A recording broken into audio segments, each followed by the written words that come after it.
Hi everyone. At first glance, it looks like a jet fighter built for a comic book, small, stubby, almost cute. But in the late 1940s, the US Air Force had high hopes for this little machine. Meet the McDonnell F-85 Goblin, designed to be carried inside giant bombers and deployed midair to protect them from enemy fighters. This is the full story of one of aviation's strangest experiments.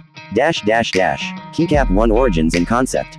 After World War II, the U.S. military's strategic bombing doctrine relied heavily on large, long-range bombers such as the Convair B-36 Peacemaker. The main problem? No fighter of the time could match the bomber's range to escort it deep into enemy territory. The solution explored: A. Parasite fighter, a small aircraft stored inside the bomber's fuselage or bomb bay, dropped into combat when needed, then redocked in midair. This concept wasn't entirely new. The Soviet Union had experimented with it in the 1930s, and the US Navy had tested parasite fighters with airships before World War II. Keycap 2 Design and Development. The McDonnell Aircraft Corporation was tasked with developing a jet-powered parasite fighter. Requirements: very compact size, high speed, good climb rate, and enough firepower to defend the bomber formation. The resulting design, the XF-85 Goblin, measured just 14 feet 10 inches in length, with a wingspan of 21 feet 1 inch. Weight: approximately 5,600 pounds. Loaded engine: Westinghouse J34WE7 turbojet, producing 3,000 lb-f thrust. Armament: 4 x .50 caliber M3 Browning machine guns in the nose. Landing gear: none, it was never meant to land on a runway. A retractable steel skid was used for emergency belly landings. Keycap 3 How it worked. The Goblin would be carried in the bomb bay of a Convair B-36 bomber using a special trapeze mechanism.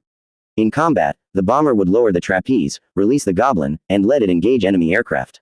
After the mission, the Goblin would return beneath the bomber, hook onto the trapeze, and be pulled back inside, all while flying hundreds of miles per hour at high altitude.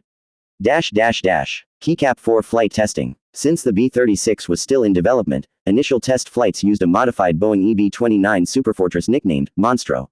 First flight: August 23, 1948, piloted by Edwin F. Schock. In total, 2 XF-85 prototypes were built. The aircraft was surprisingly stable in flight and had excellent handling for its size. Problems emerged during docking trials. Turbulence from the bomber made reattachment extremely difficult. The small fighter was tossed around violently under the bomber's belly. On multiple attempts, the Goblin failed to hook on and had to make emergency skid landings. Keycap 5 Operational Limitations. Short endurance. With limited fuel capacity, the Goblin could only fly for about 20 to 30 minutes at combat power.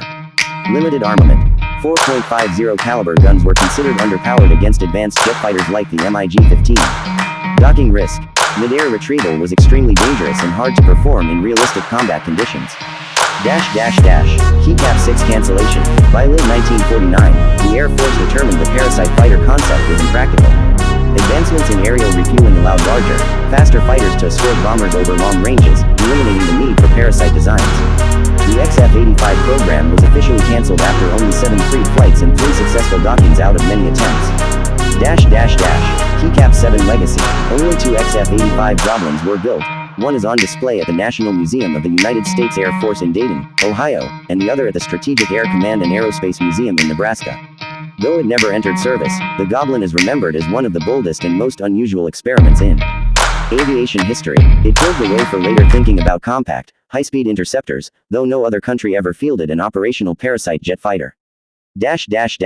Outro. The XF-85 Goblin is a reminder of a time when aviation designers weren't afraid to push the limits of imagination. It wasn't a success in the traditional sense, but it's a piece of engineering history worth remembering.